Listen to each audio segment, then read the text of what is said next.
নমস্কার বন্ধুরা, YouTube channel উমার সংসারের আরও একটি নতুন পর্বে আপনাদের স্বাগত জানিয়ে শুরু করছি আজকের পর্ব। আজকের পর্বের আলোচ্য বিষয় জগন্নাথ দেবের স্নানযাত্রা।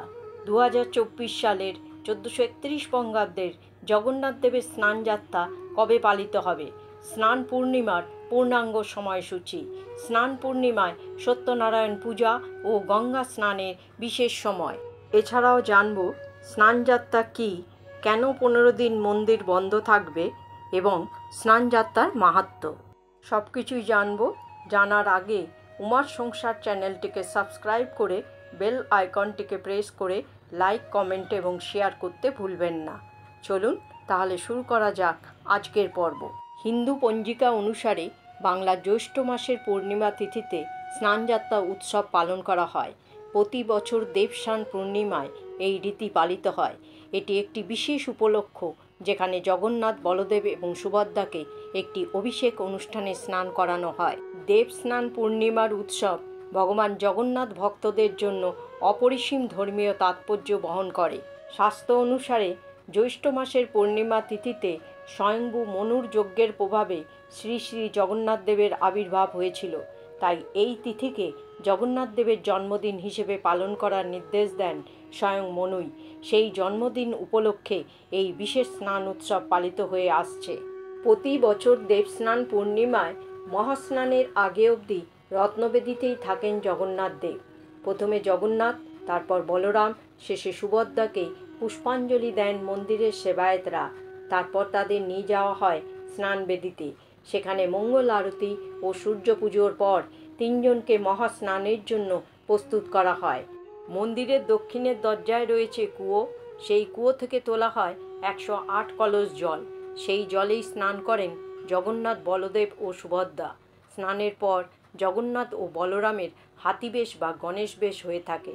স্বয়ং জগন্নাথ দেব মহারাজা ইন্দ্রদ্যুম্নকে নির্দেশ দিয়েছিলেন মহাস্নানের পর তার অঙ্গরাগবিহীন রূপ যেন কেউ না দেখেন। তাই স্নানযাত্রার পর থেকে 15 দিন পুরীর মন্দিরের দরজা জনসাধারণের জন্য বন্ধ থাকে।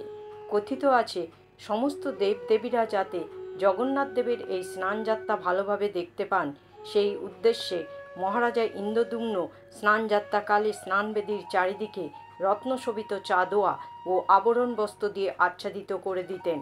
পরবর্তীকালে স্নানবেদি জীর্ণ হয়ে পড়লে তা নতুন করে নির্মাণ করেন শ্রী অনঙ্গ ভীমদেব।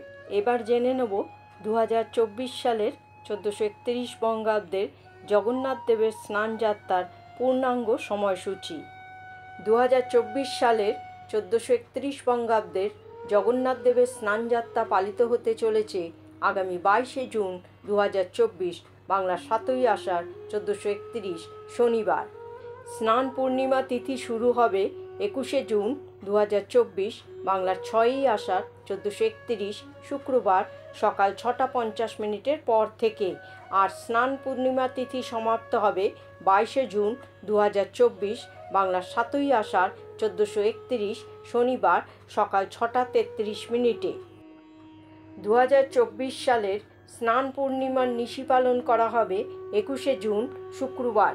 2024 সালের 1431 বঙ্গাব্দে স্নান পূর্ণিমার ব্রত পালন করা হবে 22শে জুন শনিবার। স্নান পূর্ণিমার দিন সত্যনারায়ণ পূজার বিশেষ সময় হবে সন্ধ্যা 6:23 পর থেকে রাত 7:59 মধ্যে। স্নান পূর্ণিমায় গঙ্গা স্নানের বিশেষ সময় থাকতে চলেছে 21শে জুন শুক্রবার সকাল 6:50 পর থেকে সন্ধ্যা 6:29 মধ্যে।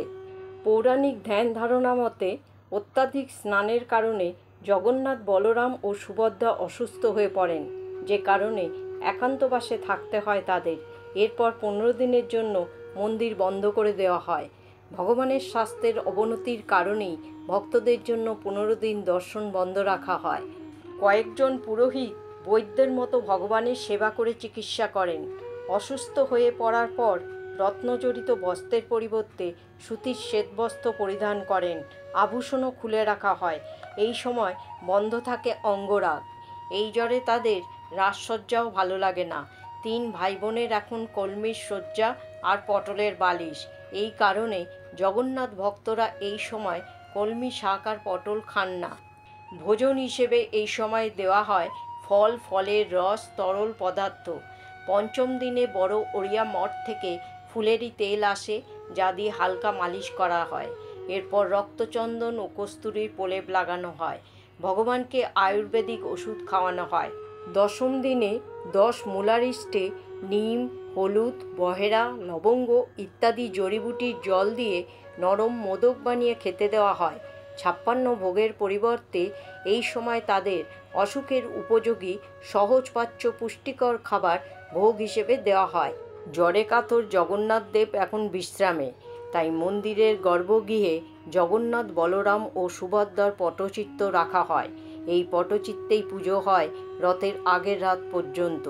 নিভৃত বাসে থাকা দেব বিগ্রহে নিত্য পুজো ছাড়া আর কিছুই করা হয় না এই কটা দিন। রাজবৈদ্যের দেওয়া পাচন সেবন করে ধীরে ধীরে সুস্থ হয়ে ওঠেন জগন্নাথ দেব। রথের আগের রাতে হবে নেত্র উৎসব। 3 দেবতা চোখ খুলবেন। সুস্থ হওয়া মাত্রই শুরু হবে রথযাত্রার তোড়জোড়। জগন্নাথ ভক্তদের বিশ্বাস, স্নানযাত্রার দিন যদি জগন্নাথ দেবকে দর্শন করা যায় তাহলে সকল পাপ থেকে মুক্তি মেলা সম্ভব।